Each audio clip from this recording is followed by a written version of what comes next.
Hello and welcome back to another episode of Wrapping My Head Around It, and this is a very special one that's in two parts for me, and I've decided to come home for it. I am in my second home when I come home with some very special people. I'm at Harlow Rugby Club. Hey! And I've got some very special people joining me today. So we're going to be talking all things mental health, rugby culture, and then part two, we're going to be talking about someone very special. So lads, I'm going to run around the table. Mr. Luke, how are you, mate? I'm very good, mate. How are Good. you? Yeah, I'm good, thanks. Rosh, how are you, mate? I'm good, mate, thank you. Good. Si, how's things? Not bad. Yeah. Che? All good, mate. Yeah. Jumbo? All good, mate. Yeah, good. Pac-Man? Yeah, all good around here, mate. Lovely stuff. Right, lads, we're here to talk loads of different shit today, if I'm honest with you, and I'm absolutely buzzing to have you on. This is something that I've genuinely had in the works for about 3 years, and I've wanted to do this for so long. So thank you from the bottom of my heart for doing it. So I'm going to start off and ask you guys, because you guys have been playing here for quite a while, in and out for quite a few years, right? Long time. 8 years old, me, you, Yeah, you're going Si, Ross. 25 years yeah. now, we're going back. Since we was 8, I think, yeah. Long time. 25 years. So tell me about like when you guys first started, when you were back then, like tell us about how it was like with rugby growing up and how much it kind of was like a staple in your life. Yeah, it's just such a consistent thing for a lot of us who started from like the youth rugby, obviously fired in probably through our family first and foremost. And then I think through rugby, you really do find those like long-term friendships, which then build into like a family really. Like, you know, like I said, we've been down here since we was 8, Jumbo.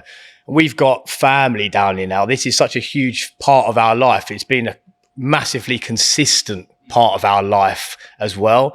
And I feel like, you know, with a lot of different sports, you know, football, for instance, like you go there and you've already changed and you go and play your game and you're out. But we're here, you build such a relationship because you're with them so much. I'm with these boys more than I'm with anyone else because I'm constantly training. We're always in the gym. We're always socialising. And it's been like that since day dot. Not all of us are always in the gym. I've only ever done the social part every now and then, but And they're fun, right? Carnage. Yeah, carnage. But in terms of like, so Jumbo, obviously you were saying that you've been playing for quite a while as well. Where is it like, you know, in terms of when you started and you started gaining this huge Harlow Rugby Club family, where did you kind of think, actually, yeah, this is where I want to be. This is where I want to, what I want to play, the sport I want to be in. Yeah, I'm not sure really. I suppose from the start you're kind of brought down by your parents and whatnot on your Sunday mornings and playing a bit on Saturdays at school, and then it develops to your Wednesday evenings and then or Wednesday night training. You're playing on a Saturday, and then as you get to a senior, you're training twice a week down on the weekend. So it just grows and grows, and then as over time, yeah, the group grows. But I don't know really. It just developed really over time, and it just becomes so natural that you see people out in town or whether it's away from here as well. And yeah, it's your brotherhood. And I know it's a bit of a cliche to say, and rugby has these cliches that, yeah, you build up this brotherhood and stuff, but it's absolutely true. Yeah. And Si, do you feel the same with that as well? Oh yeah, definitely. For me, my like rugby path was maybe a bit different to everyone else. So obviously when I was younger, well, not when I was younger, still now, I've got cerebral palsy. And when I was younger, I maybe suffered a little bit more. And my mum was always trying to get me to do sports and be active and all that sort of stuff. And I remember going football training just around the corner of Nicholsfield because my mates at school were doing it. And felt like I was doing quite well. I remember playing in like a friendly match. And then it came to like signing up, registering and all that sort of stuff. And nothing more happened. And then I speak to my mum going, well, am I going to football again? And she was like, oh, you can't because they won't register you because they won't insure you because you've got cerebral palsy. And I was like, all right, okay, like that's just the way it is or whatever. And then I went to senior school, St. Mark's, and Luke was there. And we did like PE lesson or blah, blah. And I knew Luke from years before. Beavers, Scouts. Scouts. You know. And I hadn't seen him for years. And then obviously he was well into rugby and that. And he said to me about coming to rugby training and that. So I spoke to my mum and I said, look, I said, like, maybe it's a bit too much for me or whatever. And she was like, look, just go do it. So I remember coming to rugby, did a training session, and I remember just getting beaten up for an hour. Like loving it still. Yeah. Like you'd have people twice the size of me I running beg at to me. differ, Si. I think you turned out to be what a monster hitter. Like you turned out to be such a good, didn't he, Jumbo? Oh, what yeah. a hitter! Everyone was You threatened knew if by anyone you. anyone come Anywhere within near that vicinity Simon, he'd tackle of you. your arm's reach, Yeah, he was man. never missing a tackle. What a Never great missing tackler, tackle. man. I remember training finishing, and then the coach, which was probably Spooner at the time, I think, yeah, probably. and he says to me, "Oh, can you play Sunday?" And then I had that in the back of my head. I was like, well, in my head, I'm thinking, well, I don't know if I can, because surely if I can't be insured to play football, I can't be playing rugby where you're, in a sense, just beating each other up for the day. So I explained to him the situation, and he looked at me like I was a fool. And he's like, there's no problem at all. There's no issue at all. And I remember at that point thinking, like, as a youngster, like, feeling accepted. Yeah. Do you know what I mean? Like, obviously I'd only been to one training session, so the fact they wanted to play was a really good feeling. But with someone that had that cerebral palsy, where I'm lucky it's nowhere near as worse as other people in that, but I just remember thinking, like, wow, like, I wasn't allowed to kick a ball, but I can have someone jumbo size run at me, and that's fine. There's no issue there. Yeah. So I remember feeling really accepted, and that was like my first week. And I think that's the huge thing. I mean, I never played rugby against any of you lads. I only played for my school that's now knocked down. But I played like 2 games or whatever it was. And I was like, I could sense it. And then obviously what we'll come to in the second part of the episode is really where I got the family side of it from all of you. But I can imagine, man, like, you know, what you were saying there about your cerebral palsy, that must have been really tough for you at the beginning, but then you must have been overjoyed when you got into the rugby and the family side of it and all of that. Oh yeah, definitely.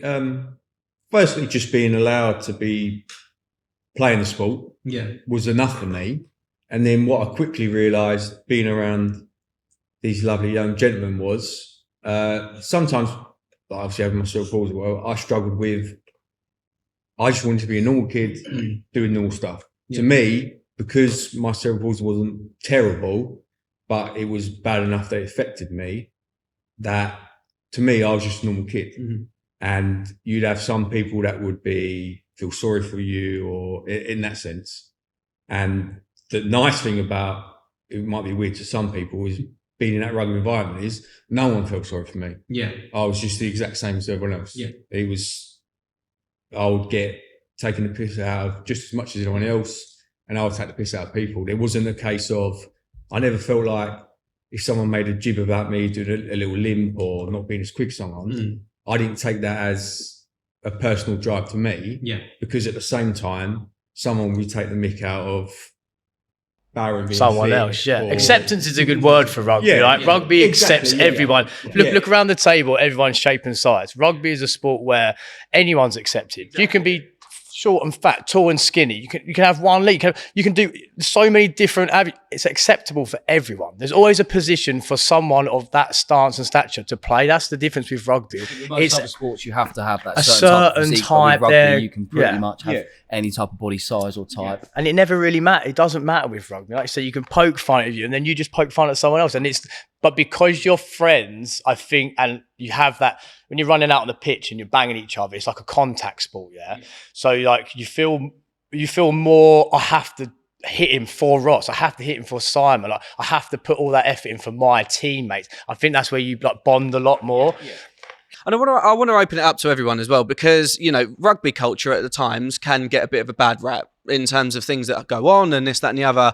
But for me, my rugby culture experience has been this family part side of it. Like, again, I haven't been involved in the game heavily or anything like that. But in terms of like what I've experienced with rugby, that for me is the biggest part. So, Pac-Man, what would you say then in terms of like rugby culture and how things have been in the past and what people's narratives are around that, I suppose? What would you say would be something to kind of say back to them? Well, it is. It's exactly that, what you're saying about the family culture and everyone coming together, no matter who you are, your shape, your size. I started off playing football, and I weren't too bad of a footballer. I weren't the best by all means, but I weren't too bad. Started off playing football, played for this team, and the coach was very set in his ways, shall we say, right? So it was a sort of if your face fit. Bearing in mind, I was maybe 10 years old at this point. You still look it, mate. Thank you very much. That's why I need the tattoos. They're like another form of You got ID on the way in. But no, yeah, bear in mind we was like 10 years old at this point. So I remember we got into a cup run. We got into the semi-final of this cup run. I played for this team. I was on the bench. This game went the whole 90 minutes, extra time and penalties. Little old me was still sitting on the bench the whole time. Coach walking past me every 30 seconds, didn't even look at me. Right, got into the final, got maybe 2 minutes, still didn't say a word to me. All of my teammates, I maybe spoke to 3 or 4 of them because they may have gone to the same school as me, but the other ones, you don't really have a relationship with here. Yeah. But so my dad was like, right, give rugby a go. Played it at school, weren't too bad. Came down here straight away. You've got people up here, down here, little old me. And it was Jumbo's dad that was the manager at the time when I first started. And first training session, done all right. But I kept coming back because everyone was so welcoming. Yeah, because it didn't matter that I was a lot smaller than everybody else. I done my bit for the team, so they're going to do their bit. And it's making friends. And to be honest, I think pretty much all the friends that I've got now come somewhere along the line from the rugby club. Yeah. So that'd be a lot of us as well. Like you get your school friends that you're sort of thrown into school with, and you have that friendship. You lose contact with them. You lose contact with them. Once you come out of school and college and stuff. Like, I mean, me and Pat-Man, we obviously younger than you boys, so we come through a little bit later on. But it was the exact same for us. I mean, we come out of Colts, and we was looking up to you boys who had already been in the first team. And then I think my first session I come down, I was about 6 or 7. So about 20 years really. All these boys, they was already playing Colts, and then they was going into the first team or second team, first team. But for us, it was the exact same. We had obviously, so Pat-Man's a year below me, but our 2 years, most of us all went to school together. We all spent time out of school with each other. But then once you leave school, people then go to college and do whatever. And then you do lose the majority of your friends. But when you're down here, even now, all of my friends are from here. It's consistency, though, isn't it? You consistently still train and still see these boys. So it ends up being, these are your mates because you spend all your time with them, really. It's things like when we was younger, like we train on Wednesday, like my dad's not a big drinker. So he didn't used to come down to rugby club. But I remember finishing training like 13, 14 years old. And then I'd get a lift home with someone else. And then you'd come into the clubhouse, which is obviously with the old rugby club. Yeah. And there'd be more, rammed, wouldn't it? There'd be more dads. Rammed in there, everyone drinking in there. Social on the back of our training sessions. Didn't watch us train or anything, but they would just be in the clubhouse. And you'd come out, get changed back into your normal stuff. You'd come out. And they'd just be like dads just chatting, telling stories, drinking beers. And then we would just be involved in that. Yeah. Just talking and listening to the dads telling funny stories or whatever. And then all of a sudden it's 10 o'clock at night. Do you know what I mean? Like, that's why. So like a lot of the dads, they don't know each other. No. They'd never known each other before. Exactly, Obviously, we started playing. So obviously you got the dads, all their sons are playing together. It's mums as well, isn't it? Yeah, All the mums yeah. and But dads. even like rugby tours, you've got 40-year-old blokes that are spending the weekend away with another 10 other dads. They don't know who they are. Any excuse for a beer, though, lads. Leave the wives at home. I'm going to babysit the boys. They're a long time sort of away from seeing, old school friends. Yeah. Then maybe not involved with the sport themselves. And then, they build this friendship group off the back of it. And then it's a constant for them as well, isn't it? They're brought together because we're playing rugby. Yeah. And then it's them sort of things where you did finish training and pick up beers and you're having a chat and that forced you to socialise. Yeah. Do you know what I mean? Like, it wasn't a case of we finished training, walked off the field, you went home, then you play on a Sunday and you see each other again. It was you had them 2 hours. You had to sit in the bar for a beer. Yeah, you sit in the bar. And I You'd be remember sat with times. the other people waiting for their dads. Yeah, like I'll be relying on a lift and I'll be looking at people's dads thinking, we're going to go home soon. Do you know what I mean? In there. And we didn't have folks to sit on then after training. And then you'd be there and then all of a sudden you'd be like, the mums as well, obviously not just the dads, the mums were there as well. And they're like, no, we're having a drink, we're enjoying ourselves. Yeah. You enjoy yourselves. And then that's me, you end up talking a load of bollocks to your mates Yeah. for a couple of hours, which wouldn't have happened because you'd have just gone home Yeah. and that would have been the end of it. You think Sport, innit? It's a very social sport, rugby. and they were doing that 20 years ago, and you think like fast forward 20 years to now, and they're still doing that now. Exactly, yeah. Like, even where some of us aren't playing, the mums and dads will still come down to watch those that are now playing, and they still meet up, and they'll meet up outside of rugby as well. Exactly, so even if there's yeah. not any rugby on, they'll still meet up somewhere. Yeah. And, My mum and dad are still friends with your lot's mum and dads. Yeah. Because of rugby. Because of they never would have met, but because they did, they're still friends. You know what I mean?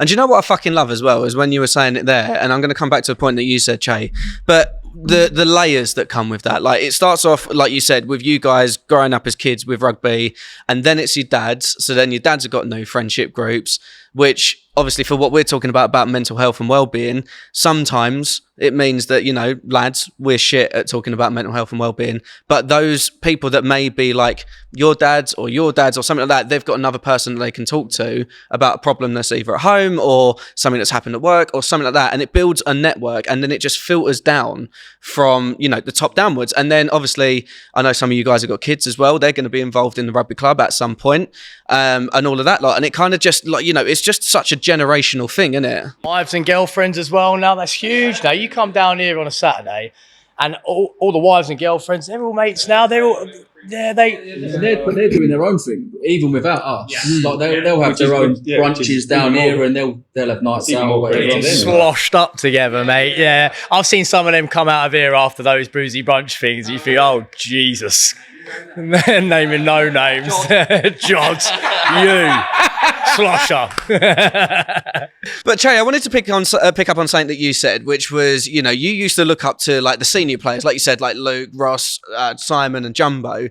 Lads, like the senior lads, how does that make you feel knowing that you kind of were role models for a younger generation and how it was for them in their rugby experience? I wish I could turn back time and actually be a decent role model. Just not me. Yeah, okay, yeah. Personally, I would like to take full credit for how their lives turn out. Clearly, I think Simon, credit to you. Yours is maybe slightly different. You was their coach, weren't you? So they're looking up to you in that. Oh, you actually coached them side, didn't you? I did like the full cycle. So I was still playing. I was twos captain, and throw that out there. Just chucked in there. For how many games? Yeah. For a whole season, Jumbo. Yeah. It was a good year.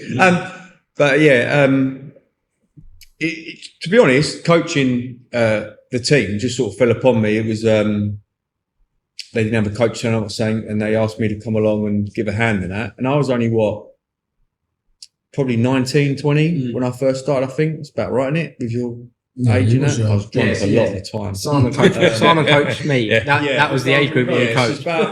Lucky enough. Just come to help out. And so I helped out, and then the training session finished, and the manager was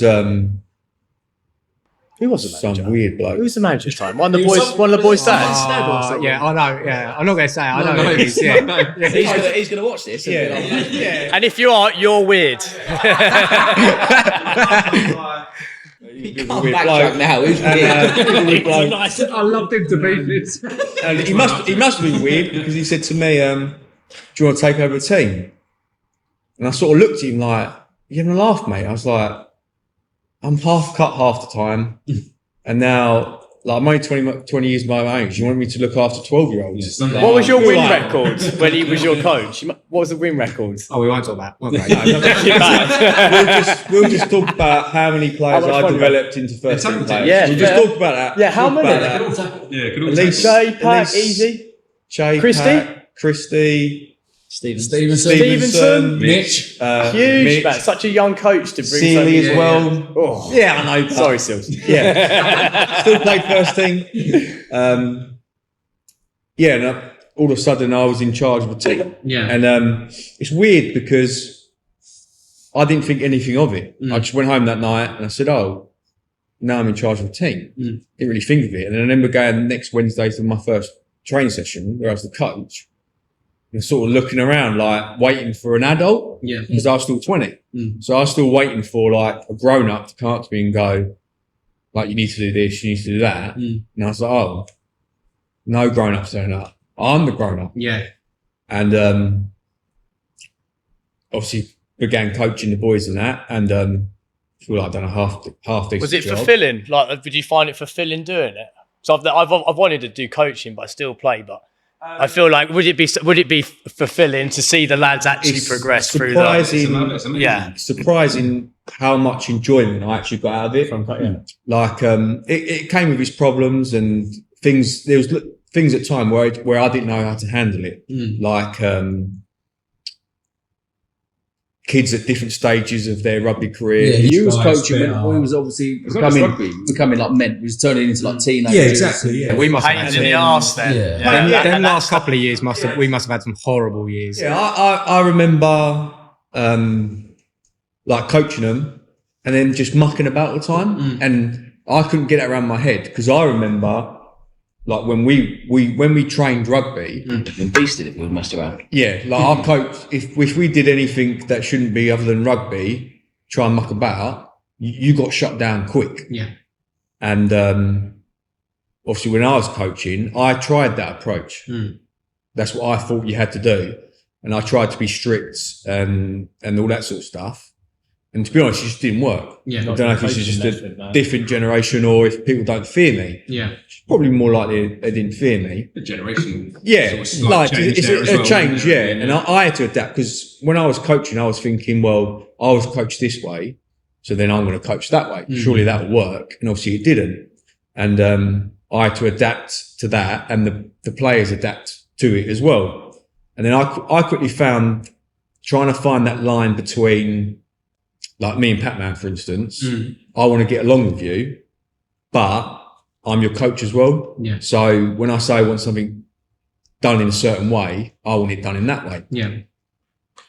But that's a fine line between, because you don't want to become too friendly with them, where They just run riot. exactly, yeah. And then when you do tell them this is why it's got to be done, they go, well, hold on a second. It was all right 20 minutes ago when we was all chally patting, like, and trying to work through that.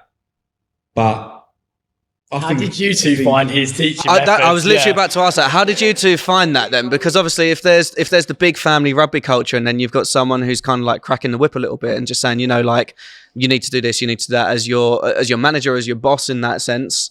You know, like how is it that you guys reacted to that? He coached Pat-Man a lot longer than he did for me. I think I was probably a year or two when the culture started to emerge. But I did notice the change. It was when, or I say for me, it was when I see you more as a friend.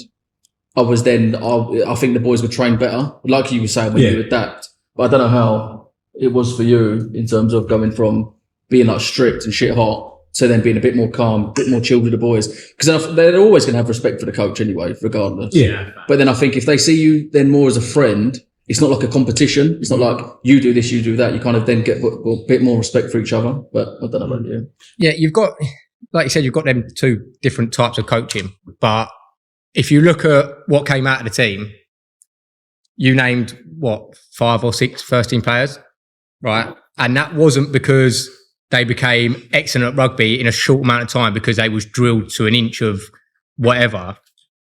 It's because majority of them players, we started early, say under 14s when you took it over, but we kept the whole way through. Yeah, we might not have got from down here to all the way up here in 2 seasons, and that's why we ended up playing first team. But because we had that sort of relationship and we was in that environment where we wanted to keep coming back, you then had that set of players, that amount of players that have got that rugby experience for a lot more time because they've stayed in it. So, like you said, you've got 5, 6 players that you've had play first team. You've got a couple that have represented county at one point, and that sort of speaks for itself. You need to get a balance, because I coach now, and exactly the same as what Simon said. You find it so hard. Sometimes you just want to like get it in their head. You want to get it in their head. Like, but then at the same time, you don't want to go over the top. But then at the same time, like, you're there because you want to enjoy yourself. You want them to enjoy themselves. So that balance is it's incredibly hard. But once you do get it right, it's wicked. It is very. I remember coming home from like doing a coaching session and thinking to myself, like, if it had gone badly, should I be the coach? Yeah. Do you know what I mean? I felt like I remember speaking to Jumbo's dad, Mex, about it, because he was kind of the manager, but he was also the child safe coordinator. Yeah, youth chairman, Yeah, safeguarding. And speaking to him about it, and then I was very lucky as well. Paul Tucker, who's still part of Rugby Club now, was our normal manager. So I did have them. Like, it's weird because I was coaching them, but I was still looking at older people. Yeah. Because I was still young, for advice and stuff. And the main point I was trying to get through to the boys is that obviously we want to play rugby, we want to win rugby games, but that wasn't my goal. Yeah. My goal wasn't to win rugby games. Mm-hmm. Like, I'm coaching kids. Like, I don't care if we win at the weekend or not. Not that I'd ever tell them that. I obviously would always try to imprint that we're going to try and win this weekend. Mm-hmm. To me was that I want them to enjoy it. Yeah. I want them to play well, and I want them to develop. Yeah. Become better people. Yeah, Yeah, exactly. All the winning comes after, doesn't it? If you've got a good group of young lads that are 12, 13 years old, if they're coming down week in, week out, every Wednesday night training, and if they enjoy it, then you get more people come down, they speak to their friends who go to different schools, then they all come down, and then you can kind of sort of win it, the winning and the competitiveness after. Kind of. And it's things like where I was their coach afterwards, I'd be in the bar with their dads. Yeah. Dads and mums, and I'm still close friends with Pat-Man's mum and dad. And then obviously I'm still close with Jumbo's mum and dad, and that's from when we played and from when I coached his younger brother and whatnot. Yeah. And again, it goes back to that whole generational piece, doesn't it? It just goes through the generations, whether it's up, down, whatever it may be. But Luke, I wanted to ask you a question because we were talking about like pressures and things like that. Like recently, you've obviously given it up, but you were first team captain and you secured promotion and everything like that. So first of all, but in terms of like talking about pressure and specifically like for the first team, mentally for you, how did you get through that? Because obviously people can look at this and be like, oh, rugby is just a game. But, you know, you go in, week out, all of you get the shit beaten out. Yeah, we've said that already. But for you to do it at a higher level, go into a new league and to have, like we were saying about like not just the coaching aspect, but the captaincy, you're that person that they're looking for and looking up to. So for you, how did you do that? And mentally, where were you at that point? I think the captaincy thing, it sort of just landed on my lap at one stage when I come back from travelling and stuff, and the club sort of lost a lot of their older lads all in one. At the end of 1 year, I think they lost quite a few of the older lads. And I come back from living in Australia and just sort of come back into the fold. I think I really got it mainly because of like maybe more, I've been down here a long time, my whole life. My family's been involved, and I don't know, really. I feel like I was more of, I do it on the pitch rather than I say the words out here. Do you know what I mean? So normally before games and after games, you do a little speech. That's not really what I do. It was more because of just sort of maybe a bit more leadership on the pitch, maybe the way I play, the style. Yeah, I think I mean, when I first was playing ones, when we was younger, we used to get well nervous, didn't you? I wake up in the morning and you was jittering because then you're playing with these. I'm 33 now, but when I was 17, I was playing with the 33-year-olds, and I was like someone said earlier, like we done the same thing, looking up to these players, coming through the juniors and watching at the old rugby club, and coming you get down scared, on a Saturday. mate. You didn't want to let these older dudes down. You didn't want to let no one down. But the older I've got, the more relaxed I've got. Like, it's my sport. I love playing it. Yeah, maybe some of the bigger games, the cup games last year. Yeah, maybe, playing at Twickenham was yeah. I remember sitting there, mate. I lost my voice and then sang a few. It was Guinness scary, after man. that. I mean, it wasn't even that. Even being in the changing rooms and stuff, like with the lads, it was a buzz. It was wicked, and we'd managed to get all the way there. So win, lose or draw, it didn't really matter what happened as long as we performed, which we didn't really perform too well, to be honest. But just getting there, being with the lads in the changing rooms, but. Even though there was only 3,000 people sort of watching, when you come out that tunnel, the noise that echoed through Twickenham, honestly, at one stage you thought, oh my God, like, honestly, I've made it now. I've run out to Twickenham thinking, yes, man, it was wicked. But I don't really get that nervous. The captaincy thing. Don't get nervous. I don't get that. I don't get that nervous because I just feel like I've got to play rugby. And if you're getting nervous, then you're thinking about being nervous. Isn't it, as well? Like, yeah. I mean, the league games out here, how many times have we run out there now? Like, it's like you say, the big games, you get a bit more nervous, but it's happened. You've done it so many times. But the speeching bit, I don't like that. When you Getting people when read you up. think about your captaincy, obviously I stopped playing rugby, and then I sort of come down and watch the first team, twos, and whatever, and that the culture of the rugby club, social side of it, started to go away a little bit. It's huge now, though, isn't it? Yeah, and then when you was captain, sort of 6-7 months in, I remember coming down here. I think I might have come down with Jock, and the game had finished, and it's still 8-9 o'clock, and there's still 20 players down. That was a big goal for us when I was captain. I've got to make the social side. That's definitely one thing that you definitely brought in. Yeah. Back in. We'd sit down it, wouldn't we? because he loves We'd a sit beer. down it. Oh, I love a social. I love to drink, but for me, like that is the missing piece of the rugby. Like again, football. You go home. I don't like that. I want to be here with the lads for So we would sit down here, getting Alan. We'd put jugs of beer on Alan Price's on his tab, and we'd sit down here playing goggles with the lads and try to get more people involved than that, just drinking all the time. And like the social side's massive now. We do loads of socials. We have all these games outside that we invite all like the wives and girlfriends to and stuff. And like it's a big thing. The social side is a thing. I think the thing that keeps a lot of people together. And it did get better. I look at it as like I had a bad game today. I didn't play very well. Yeah, do you know what I mean? But then you'd come into the bar, you'd have a few drinks, you'd talk about stuff, and then someone would say to you, "Look, you messed up here. If you'd done this, blah blah blah." But you never felt like you're being criticised because you're having a chat, you're having a drink, you're having something to eat. You don't leave the rugby club, even on a loss. Do you know what I mean? You don't leave thinking, "Oh, I don't want to do that again." Yeah, you want to leave on a high. You want to be high mood. Win or lose, you're on the booze, boys, eh? That's the motto. Social side of it, you do want to come back. Yeah. So you want to go back to training. You do your training, and then you play again on a Saturday or a Sunday, depending on. And you have to pull all these new boys in now. Like we've got a lot of new boys, and you have some to of be them like, don't drink, come in. so it's not all. But they just do like, stay down now. No, that's like, what I mean. yeah. That people are sticking around. But you have to we put eat your together, arm we've around these been kids. out Like, for come meals with before. us. Come and sit with us. Come and integrate with us. Like, you're part of us now. So you might have only been here 2 weeks, but I want you to come and meet everyone, talk to everyone. Who are you? Like, what?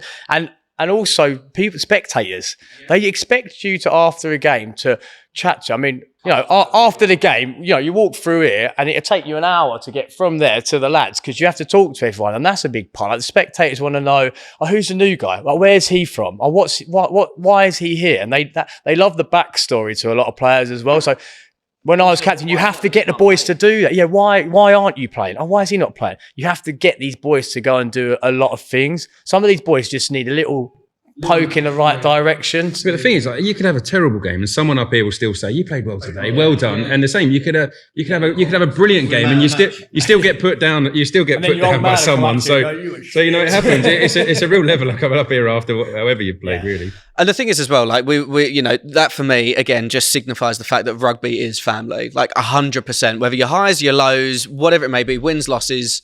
That's it. Like you get in, if you have an argument on the pitch, you have a pint with them afterwards, something like that, right? But talking of things like highs and lows, now, Che, we spoke about this before we started recording. You said you're happy to talk about this. I wanted to ask you about obviously what's happened with you recently, and you said that you're happy to talk about it. So give us a bit of insight with this, because it'd be really interesting as well to see what the other boys' reaction is to a lot of this, and how the support network went. Yeah, so, pretty much. So basically, 5 or 6 months ago, I got diagnosed with bowel cancer. Kind of come out of the blue, really. It started off, I just had like stomach pains, really. Had loads of tests. It took a while for it to be found. And then, so then it did get found, obviously. So, had the surgery. I'm currently on chemo at the minute for 6 months. So that'll finish in December, at the start of December. So I mean that's it in short, really. But obviously all the lads know. I told them pretty much straight away. But yeah, I'm doing all right. I'm doing well. Everything seems to be going all right. It's just a case of getting through it. Yeah. But I mean, at the start, it was just fucking dreadful. Obviously, it was just And I can imagine at that point that you just went wallop. Yeah, I mean, yeah, when someone fucking looks you in the eye and says you've got cancer, I mean, so I was 26 at the time, like 6 months ago when I found out. So yeah, when someone looks you in the eye and they tell you that, Yeah. I mean, it's pretty fucking shit. And you do think the worst. You do think all these thoughts go through your head, but it's just staying positive. That's the main thing. It's just. And how did you find then, obviously with your diagnosis, and thank fuck that everything's working and all of that. How did you find that, speaking to the boys about it and talking about like your health at that point, how it would have made you feel like, and lads opening this up as well afterwards, what did you guys do to kind of like rally round and bring the family element back to what Jay was talking about? So I mean, at the start, it was more of a.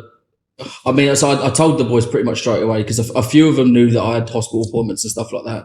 I mean, I was open at the start because I'd never expected this. So obviously, when I found out, I told the boys. But at the start, it was more of a guilt feeling that I had, and it was obviously because I see like my family and friends were upset, and it was seeing like my mum and my girlfriend and just fucking in absolute bits, and there was nothing I could do about it. So at the start, it was more of a guilt.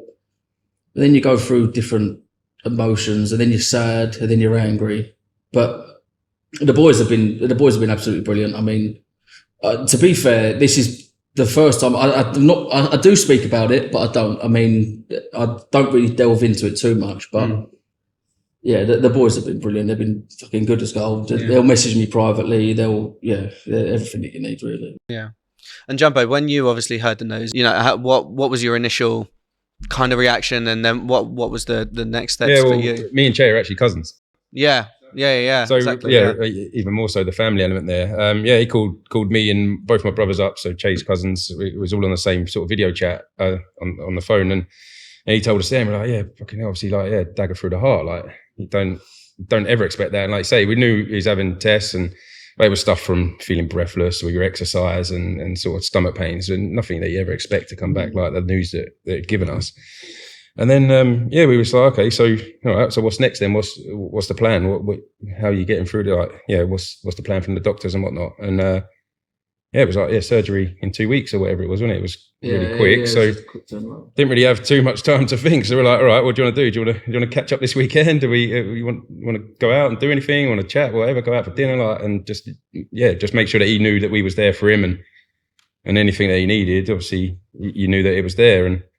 And then, I guess you had the same from the rugby lads as well. Once the news started trickling out, obviously people were talking, like you said, it's not secret. You didn't say to anyone to keep it secret. You said, people are going to find out. They knew. And then you got your other friendship groups that you was telling as well. And sort of everyone knew. And I think for me personally, that's fucking huge. And I want to say thank you for including that in this episode, because talking about illness is really difficult in a lot of different aspects. But talking about something like that, and then telling people that some you're open with, some you're not, is ridiculous. Like the level of strength that you've got, mate, to turn around and say that, not only on here, but to open up to your mates in the the rugby community and in the club and everything like that. I fucking love you, man. But yeah, thank you so much, and I'm glad that everything's going well. And again, lads, it just comes back to what we were saying about the family piece. You just pick them up. Back at rugby in no time, Chay, mate. That's the thing. It was a lot of the boys would message me and call me, and realistically, there's nothing that they can do. There's nothing anyone can do. But it's just knowing they are there.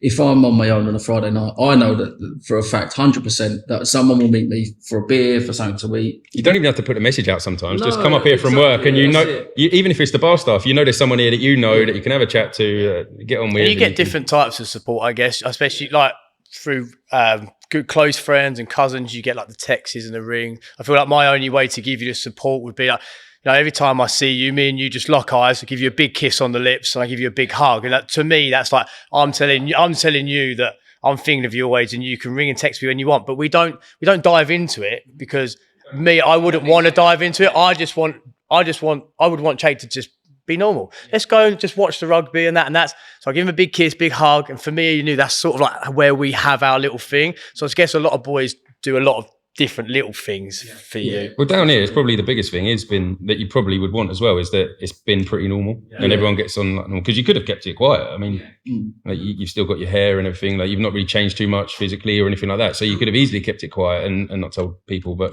it's just been sort of very normal when you're down here and there's no. But I wanted to pick up on St. Luke said about as well about support, because Ross, it's your time to shine, mate. You've started something incredible here at the rugby club, and I'm such an advocate for it. Can you please tell us what it is that you're doing at Harlow Rugby Club at the minute? Yeah, so we've got a like initiative here at the rugby club now called Just One Click Away, or Joker, or it's what it stands for. It was actually started in Welling Rugby Club. They sadly lost one of their players there, and they started it, and then Harlow Rugby Club were the first Essex club to pick it up. It is essentially a group of volunteers, members throughout the rugby club. There's 4 of us at the moment. I'm sort of the lead for it at the moment, I guess. And we're a group of volunteers that are basically here to help people that are going through some shit, essentially. And we cover all sorts, really. I mean, the idea behind it is to try and we offer like just someone to talk to. If someone just wants to talk to someone, they can come and meet us for a chat. Try and sort of reduce the stigma around mental health, especially within men. Because there is still that. It's getting better, don't get me wrong, but there is still very much a stigma around mental health in men, especially young men. I think young men like 22 to 42, I think it is. It's like the biggest killer in men is suicide. And we offer support. We can offer counselling, like free counselling to people that need it. I mean, I've been doing it for the last 6 months or so. And the plan going forward is to try and push it. So hopefully the next few weeks we're going to start a new thing where there'll be one of us down the rugby club like every couple of weeks or once a month, where it's almost like a drop-in service where people can come in and just that they'll know that I'll be here and I'll be sitting in like the President's Lounge. And if someone wants to just come and have a chat with me for an hour, they can just pop in, and it's all confidential, all stuff like that. But yeah, just to try and offer people support and advice where they might need it. And we cover everything from that. Might be mental health, it might be financial issues, it might be marital issues, anything like that. We cover pretty much everything. And how have you seen the uptake with that? Obviously, since it's been going out and now it's started here in Harlow as well. What have you seen quite a good uptake with people coming in and having conversations like that? Getting there. I mean, luckily, touch wood, it's a good thing, really. We're not getting that many people come to us. I think we could certainly do more. And it's my plan going forward to try and increase it as best as we can, to try and open it up to as many different people as we can. So it's not just for players, it can be for their family members as well. We have helped some people out in the last year, and that could just be literally them popping down here for a little chat. One of our volunteers, she's a counsellor, so she will be able to help people as well going forwards. But yeah, we want to try and push it and do more with it. So yeah, going forward, hopefully we'll be able to sort of do a bit more with it. Perfect. Well, mate, thank you so much. We'll get the details and we'll put that all up on the socials and everything as well. But lads, I want to finish off this part of the episode because we're going to go on to part 2 in a minute. But what I want to finish off with is just going around the table and just one word or a quick sentence to sum up Harlow Rugby Club, its culture and what it does for people mentally, physically, and for the community. So, Pac-Man, we'll start with you. Family. Yeah. Nice and short, mate. He said one word, no? You can't. No, I don't think you can say one word, but definitely over the last, obviously this new space that we've got, it's become a real community hub. There's so many different events going on. There's different things going on during the week, weekdays, weekend, not just rugby, obviously a gym downstairs as well. So going on to the health and fitness side of things. Body Fresh Fitness. Yeah, Body Fresh Fitness. Shout out to Michael Weston. Big up, coach. Pick me next week. 10% commission.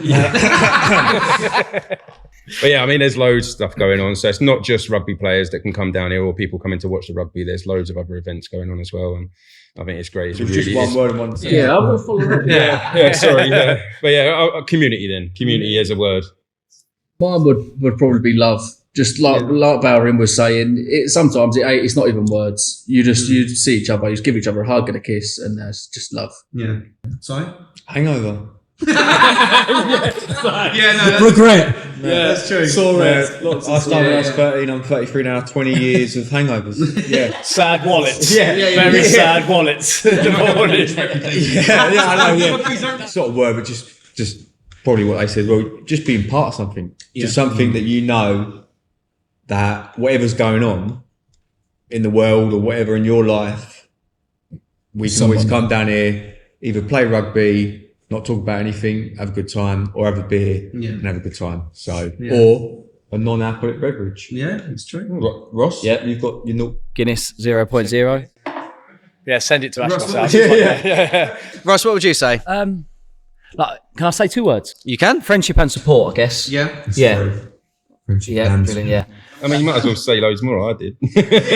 I think friendship is very important. I mean, these lads I've known since I was very young, and yeah, they're friends that have stuck with me for life. Like been to my wedding, stuff like that. We socialise out of rugby as well, and yeah, it is that support. It is that knowing that I've got these lads' backs and they've got my back. Yeah. Luke? Like community, really. Like this is quite a communal, social hub of Harlow now. There's so much going on in this actual venue in Harlow. Thank God we've got it now here in the middle of Harlow.